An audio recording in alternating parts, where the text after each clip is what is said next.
awareness on Tibet's history, culture, environment, and most importantly on Tibet's current situation in and outside of Tibet. So today it's my honor to introduce to you Ms. Tenzin Seldon, who was born in Dharamsala, born and raised in Dharamsala, and she moved to the US when she was a teenager, and then there she graduated high academic distinction, Phi Beta Kappa, in the comparative study, Department of Comparative Study, focusing on education and global justice at Stanford University. And then she recently finished her master's in comparative social policy at Oxford University. And she also worked as a coordinator to Obama's Interfaith Challenge for fostering and emphasizing on interfaith understanding among peers, as well as domestic policy council in the White House. She also serves as the executive and co-founder of the Climate Justice League, Climate Justice League, and being a Tibetan, I'm proud to announce to you that she was the first Tibetan to be awarded Truman Scholarship. So congratulations for that. And today she will be speaking on Tibetan diaspora perspective of youth. So please join me in welcoming Tenzin Seldon.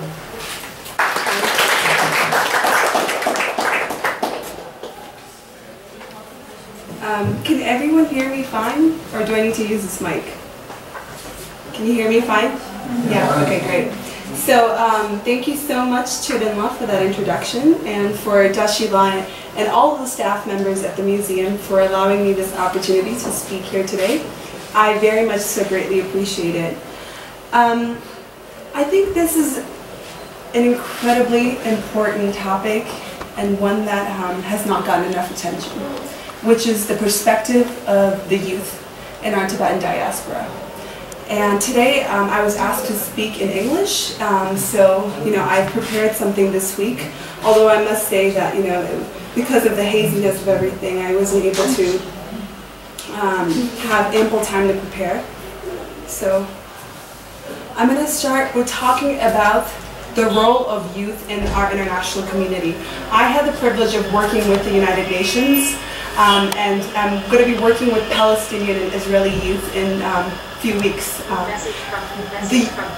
The UN has done an incredible job at promoting and encouraging initiatives of youth. Youth are an incredibly important part of our society. The UN defines a youth as someone between the ages of 15 to 24 years old. There's approximately 1.2 billion youth in our world today.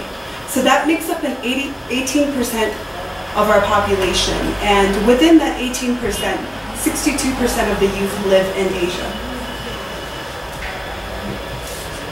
Now I want to kind of contextualize why it's important to talk about youth and youth empowerment in the context of our Tibetan diaspora. Tibet, prior to 1959, was once a free country, a country that very much so afforded its own flag and had its own currency.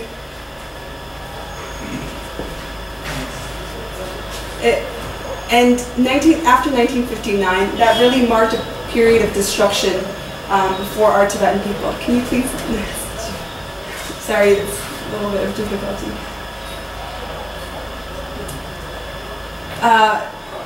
We saw that over 6,000 monasteries were destroyed. We saw that 1.2 million people were killed as a result of the Chinese occupation and invasion of our country. And this very much so affected not just our diaspora as a whole, but especially the youth of our diaspora. And we saw that after 1959 and 1961, there was an escape where about 80,000 Tibetans fled following His Holiness the Dalai Lama. Actually, my father, who's sitting back there quietly, is one of such people. He was, I believe, 6 to 7 years old when he fled with his family members as well. And after that, it marked the period of reconstruction for our people. 1960s to 1990s was really a period of rebuilding, recalibrating, and reorienting our system so that we can focus on empowering and engaging the Tibetan people. And this is when the Tibetan people made their effort to raise international awareness. I'm going to wait till these people get a seat. Please, come on in. There's a lot of people over there standing.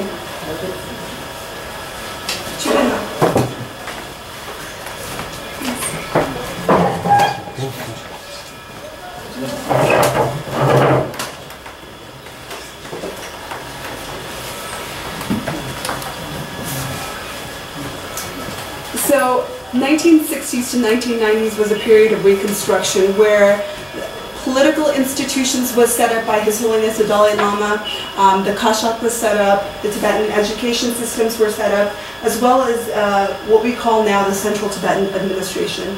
This was a period for us to really recalibrate and reorient ourselves.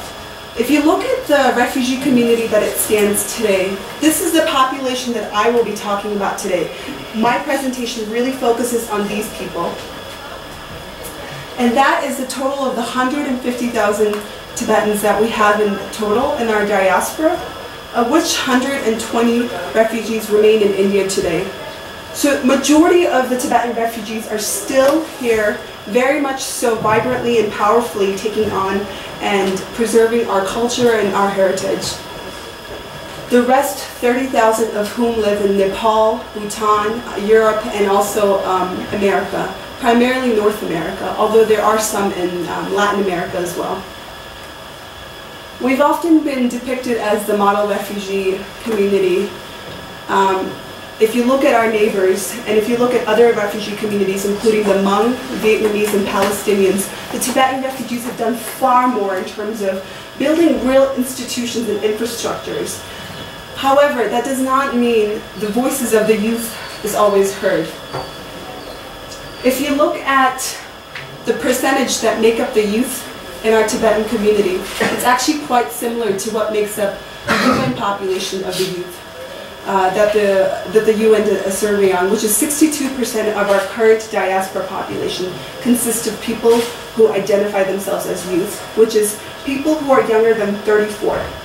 62%. I want you to be aware of that number. That is an incredibly high number. 62% of our diaspora. And the Department of Education oversees 73 schools, of which 26,000 students currently represent the population of the young youth, which consists of anywhere from 15 to 20 years old. And these schools include everything from Tibetan Children's Village, Tibetan Homes Foundation, and all of the CSD and Sambodha schools as well. So by the show of hands, I want to ask how many people in this community, in this group right here, consider themselves to be youth? How many? Show of hands. So let's see. I would say that's a majority. Let me guess at 80%. And how many of you are a product of the education system here? One of these schools listed here. How many of you? Okay, so that's about 45%. Less than half. So even in this audience today, you can see how important it is that we talk and discuss matters of youth. Empowerment. What do I mean by youth empowerment? What I mean is what I wrote here, what that Dr. Wright wrote. He said, to provide opportunities for young people to develop the competencies they need to become successful contributing members of their communities. That is what I mean when I talk about the importance of youth empowerment in our Tibetan diaspora, of which 62% of you consist of. How exactly are we going to be able to empower the youth? I've used this model here that the UN often uses. First is to create an environment where the youth is stimulated, where there's constantly a share of information, education, and training. Second is the process. Our political process, our educational process, our religious institutions need to provide the environment for the youth to be able to succeed. And the result is that we have youth who are engaged, empowered, and enabled. Youth who have the self-esteem who are citizens that are engaged and empowered, and who participate in a true democracy. I want to give you another example of this. Before I start this slide, I remember growing up in this community, in this very own community. Sometimes it was very difficult for me to feel like my voice was heard. And when I had an opportunity to go to America and then to be educated in the United Kingdom, I decided that something that I would take on as my personal responsibility and choice was to work with youth and work on youth issues. And I came here actually with the Clinton Global Initiative Foundation, and we set up a program at the Tibetan Children's Village where I wanted to experiment and see what does it take to empower the youth. What kind of educational pedagogies it took to empower the youth. So we built a curriculum for over 3 months where I brought in a team of people from this community and also from abroad. And we worked with 12th graders and DCV in Tibetan Children's Village. And it turned out to be one of the most gratifying and rewarding moments, not just for myself, but also all the students, because many of them expressed to me that they never had an opportunity to really speak up in class, that they never had an opportunity to be heard or to be represented. And so I wanted to give them that chance. And following that critical thinking program that I enlisted, the Confidence Empowerment Program, which was incredibly successful and now has been adopted in a few classrooms around DCV, I decided that I wanted my academic trajectory to follow the same. So at Stanford, I had an opportunity to work on an honors thesis, and this was my honors thesis. I wanted to see what were the main intergenerational differences within the refugee community here in India. What were some of the generational conflicts that young Tibetan youth here face with the older generation? And so what I did was, I first want to define to you what it means to have a transnational identity. Does anyone here know what that means? Transnational identity. It's when you identify yourself with more than just one identity, you have two. So for example, with me, I'm Mexican-American, so I'm American, but I'm also Mexican. Absolutely. And I consider myself to have two identities, dual identities. I'm both a Tibetan, but I'm also an American. I grew up most of my life living in America now. And so it was important for me to understand what it meant to have an identity in this community. What does that actually look like?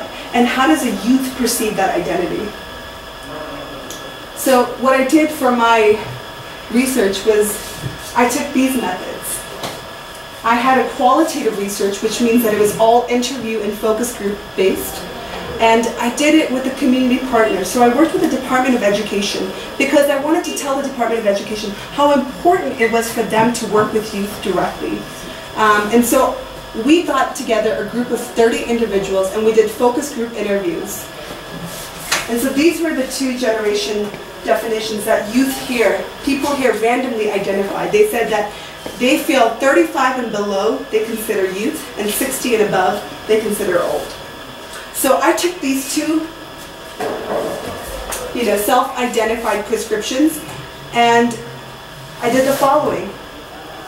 I read scholarship, I read a lot of materials on what it meant to live in the diaspora and what it meant to be a youth. I also came to Dharamsala that year and I did interviews with about 30 individuals. And this is what I found out. This is what the youth here had to say about what it meant to be a youth here and what intergenerational conflict symbolized to them. To give you a contextual overview, intergenerational conflict has existed for centuries now. And most recently, it's existed as a global phenomenon, especially in work. So there's a lot of literature review that's been done, a lot of research that's been conducted on intergenerational differences and divide with work. But especially with people who are similar to our community, I noticed that there was a lot of intergenerational divide with the Hmong community, with the Vietnamese community, with the Indian community, and with other Southeast Asian refugee communities that were living either in Southeast Asia or abroad in America. And my findings were quite simple, but very important. There were three. The first was the youth talked about the differences of religion. The second was the differences in language and culture. And the third, political. They said these were the three main topics that were important to them in terms of intergenerational conflict and divide. The first, religious differences. Religious differences, please. So, these were the two interviews that I want you to read. If someone can please read this out loud, that would be great. If not, I can pick. You can read this. Which one? Yishi's quote. My father and so many of our older folks have too much faith in His Holiness the Dalai Lama to solve every problem, and it sometimes makes me think that this type of blind faith is detrimental to any form of true democracy in our society. Yes. So that was expressed to me by Yishi. Yishi was one of the first focus group interviews that I had done. I had, as I told you, done 5 focus group interviews. And Yishi was the first person to express this.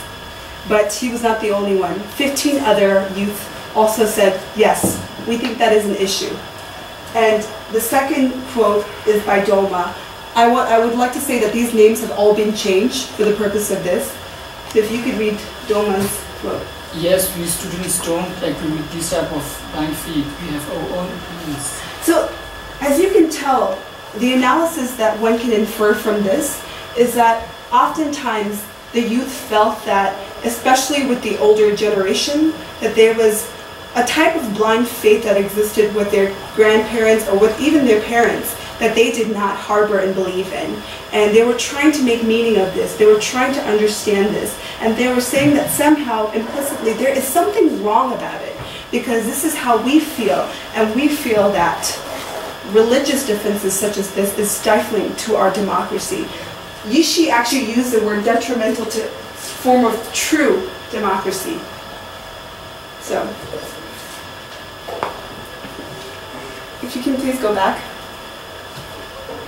Second is, there is about more than 12 of the participants that said that although they have great hopes in His Holiness and they very much support him as an individual and as a leader, that sometimes because of the lack of separation of church and state, that they felt that it hindered them from practicing a true form of democracy.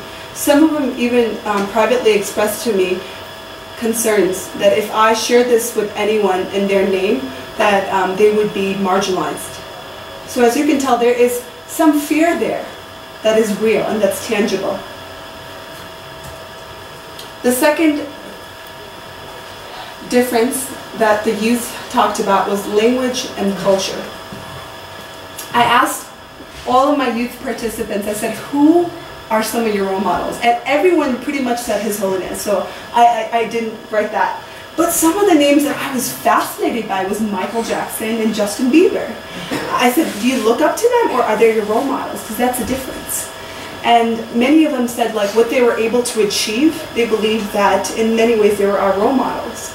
And so there's a difference because popular culture has clearly influenced a lot of these youth. And I wanted to understand why that was the case.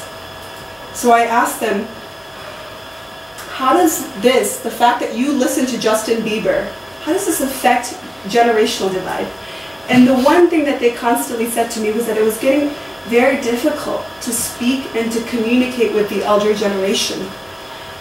I don't mean speaking in terms of just language, because language alone is one paradigm, but there's another that comes with it, which is the ability to feel the ease to be able to talk to your grandparents. And so a lot of these kids were spending time listening to Justin Bieber and on Facebook, using technology instead of spending time with their grandparents as they would have done 30 years ago when Facebook and Twitter and all of these social media sites were not available.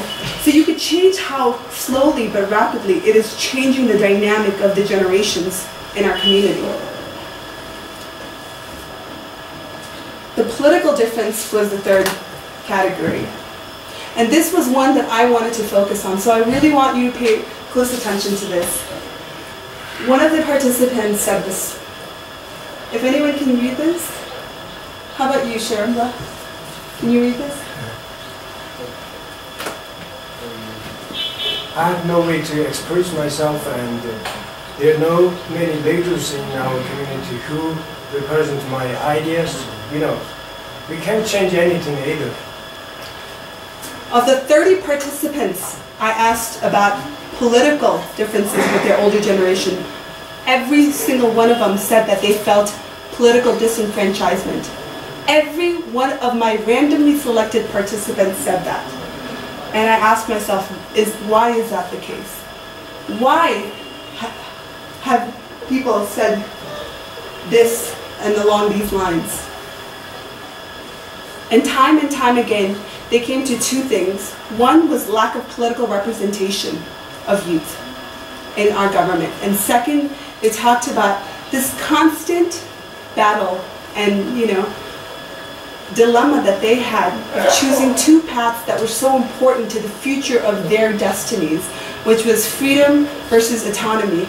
They were constantly being told by their elder generation that, ume lam and autonomy is the best way. But in their hearts, many of them said that they believed in freedom as the policy that should be adopted by our government, and that it currently was not adopted by our government. So you can tell there's a disconnect between what the youth want and what they've been given.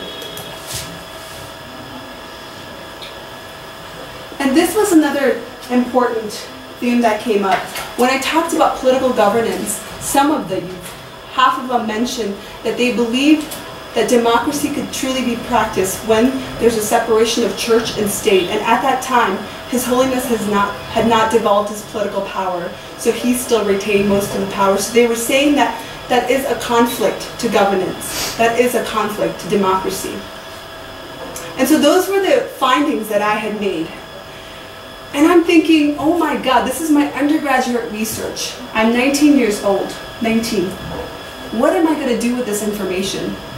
I've been able to really cultivate meaningful partnerships with these people, and I want to make a difference. I don't want this research to be something that my advisor reads and that no one in our community can understand or feel the impact of. So what I decided to do was to follow through with implications. So I actually tried publishing my research and working with different organizations such as the Department of Education and with the United Nations to see what are some of the curriculum changes that we can make in education systems today to try to engage and empower youth, using the model that I had shown earlier. I also reached out to different NGOs such as Students for Free Tibet and Tibetan Youth Congress to see what are connections that we can make so that young people don't feel disenfranchisement and that young people continue their relationship with the elder generation, because it's one that I really believe is important to make. I also believe that the scholarship, what I have written so far, will affect other literature review. After I had published this, I had a Tibetan monk student who really believed in Tibetan studies, who said to me, your research made an impact. And so I'm doing the same exact thing with the Hmong community. I want to learn about why there are so many differences in the Hmong community with the generations. And, if you can go back, please. And so I developed this public service plan, which was to create a group of young and older Tibetans to come together and to build at least an enriched community where they can discuss these issues, where they can truly dialogue without having to feel stifled. And we experimented this in California, and now I'm doing this in London because I'm currently there studying. And it's been very powerful. I must say that oftentimes the most biggest unforeseen impact in our lives and in this world happen because of small initiatives. And although this might seem like a very small initiative, that only 30 people are getting together and talking, it's one that can make real changes. Because ultimately, I believe peace and true understanding happens with dialogue and with conversations. And that's something that I, as a 23-year-old, have taken up to do, and one that I hope that every single one of you in this audience will also do, walking away from and saying to yourself, what can I do for this community? And how can I help? So before I end, I also want to tell you why I'm here today. I've been in Dharamsala for now a month, and I've had the privilege of working with our Prime Minister. I'm currently working on a very important policy called the Middle Way Policy, on revitalizing it, reorienting it, and trying to understand why young people are not connected to that policy. I was once a supporter of freedom, of genuine freedom. When I was 18 years old, I was the regional coordinator for Students for Free Tibet. And I was a coordinator for that for 5 years of my life. My dad can vouch for that. But when I came to do this research, I realized that so many young people knew so little about Omelam, about middle way policy. And I don't blame them, but I did my own research. You know, I went out in the community and tried to understand why, talk to leaders, talk to young people, and now I'm a supporter of the middle way approach. I'm a proud supporter, and that's why I'm here for a month to work on that. So I just recently did a focus group in Delhi where we had 40 young people from all around India come together and discuss how we can, as a young community, support middle way. And while I'm not telling you to support the middle way approach, what I am telling you to do is to do your best. There's a lot of young people here who are my peers, some of whom are my friends actually, and I believe it's our obligation in this community to do our best and to do our part. And that's what I ask of you today. Thank you so much for giving me this opportunity.